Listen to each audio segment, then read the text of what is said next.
अस्सलाम वालेकुम दोस्तों, मैं हूं मोहम्मद शरीफ एग्रीकल्चर पाकिस्तान की तरफ से। किसान भाइयों, आज हम आपको बताएंगे चावल की नर्सरी के बारे में। चावल की नर्सरी जो ओवर एज होती है उसके लगाने से हमारे नुकसान क्या होता है, और जो पूरी एज की हम नर्सरी लगाते हैं उसे लगाने से हमें फ़ायदा क्या होगा। आज हम दोस्तों हम आपको फ़र्क दिखाएंगे ओवर एज नर्सरी की और जो पूरी एज की नर्सरी होगी, यानी कि 30 से 35 दिन की जो नर्सरी होती है उसे लगाने से हमें फ़ायदा क्या होता है।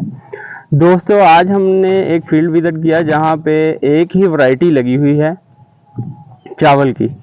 बस फ़र्क ये है, उसमें एक 30 से 35 दिन पे लगी हुई है और दूसरा खेत लगा हुआ है 45 से 50 दिन पे। वैरायटी सेम है, लेकिन फ़र्क उसमें ये है कि जो 45 से 50 दिन की है नर्सरी वो ओवर एज है, और जो 30 से 35 दिन की थी वो पूरी एज की थी। तो दोस्तों, आज हम आपको ये बताना चाह रहे हैं कि ओवर एज नर्सरी लगाने से हमें नुकसान क्या होगा। दोस्तों, तो मैं आपको सबसे पहले खेत दिखा दूं जहाँ पे ओवर एज पनीरी लगी हुई है, तो आपको अंदाज़ा हो जाएगा बखूबी ना। जैर साहब इधर आइएगा। दोस्तों, ये आप पौधा देख सकते हैं, ये 45 से 50 दिन की नर्सरी है। इसके अलावा और बहुत सारे पौधे मैंने देखे इस खेत में जो सिट्टे की हालत में आ चुके हैं। ये भी दिखाइए, वो दोस्तों, ये थी ओवर एज पनीरी। आप देख सकते हैं इसमें आसानी से, ये भी इसी के साथ वाला खेत है, ओवर एज पनीरी का।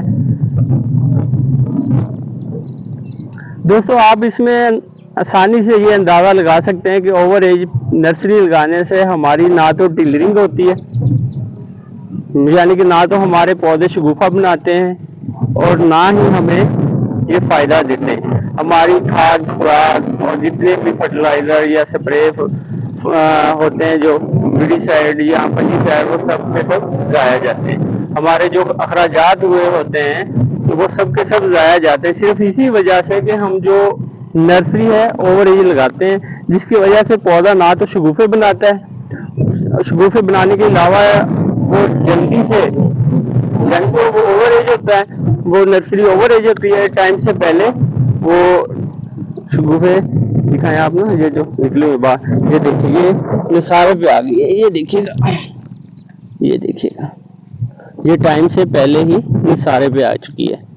तो अब हमें ये सोचना चाहिए कि जब हम नर्सरी ओवर एज लगाएंगे हमें ये फायदा नहीं देगी, हमें ये एवरेज नहीं देगी, अच्छी औसत नहीं आएगी, जो हमारे खाद खुराक या दीगर जो हमारे अखराजात है वो ज़ाया जाएंगे। तो इसी के साथ में आपको अब वो फील्ड भी दिखाता जाऊं जहां पे यही वैरायटी लगी हुई है, पूरी एज में नर्सरी लगी हुई है। तो आप अंदाजा कर सकते हैं, जब हम 30 से 35 दिन की नर्सरी शिफ्ट करते हैं अपने खेत में तो हमें फायदा क्या होता है। जी जैर भाई दिखाइएगा।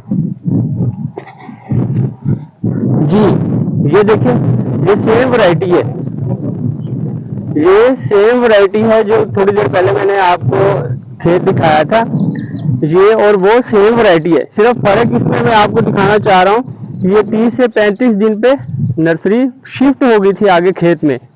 आगे खेत में शिफ्ट होने से आप इसके शगुफे देख सकते हैं, ज़्यादा है, शगुफे ज़्यादा है, और अभी तक ये निसारे पे नहीं आई।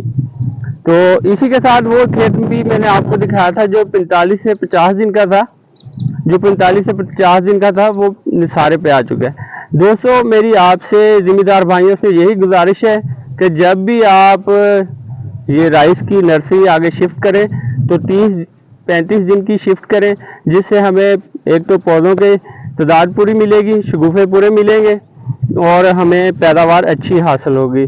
तमाम दोस्तों से मेरी रिक्वेस्ट है कि मेरी वीडियो को लाइक करें, शेयर करें, सब्सक्राइब करें, ताकि आने वाली मज़ीद वीडियो आप तक पहुँच सके। ठीक है, ओके, अल्लाह हाफ़िज़।